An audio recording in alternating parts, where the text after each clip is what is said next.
Hello everyone! Nagmarinate ako kahapon itong steak. Ang gamit ko lang po ay A1 and olive oil, then lemon, salt and pepper. Dahil po sa mahal na mga bilihin ngayon, kailangan magtipid ng konti. Makakagawa din naman po tayo ng simpleng steak sa pagtitipid ng mga ingredients. Kaya po mamaya naka-ready na to para sa aking steak, sa aming lunch.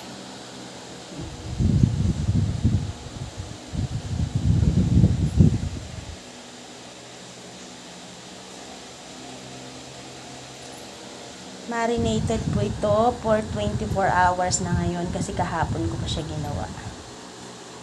So, tingnan nyo po, okay naman ang kinalabasan.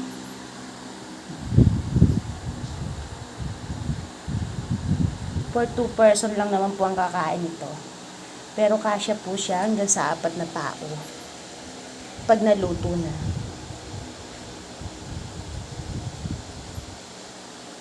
Kaya po mamaya, nakaready na akong magluto nito.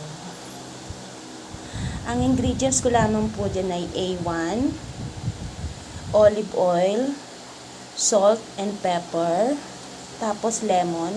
Pag wala naman po kayong lemon, pwede kayong gumamit ng kalamansi. Wala naman pong problema doon.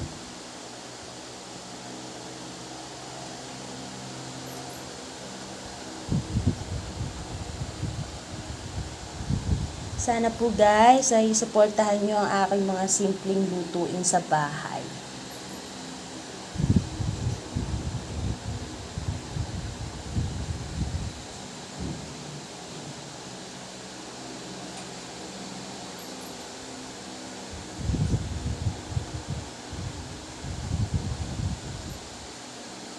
At ito po, ibabalik ko siya sa fridge kasi mga 11 o'clock ko pa siya lulutuin for lunch.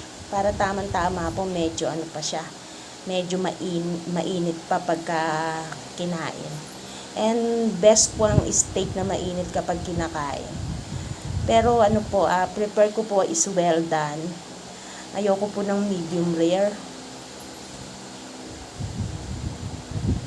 Okay po mga friends, yun lang po.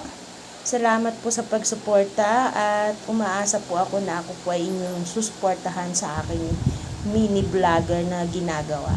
Maraming salamat po ulit. Bye-bye!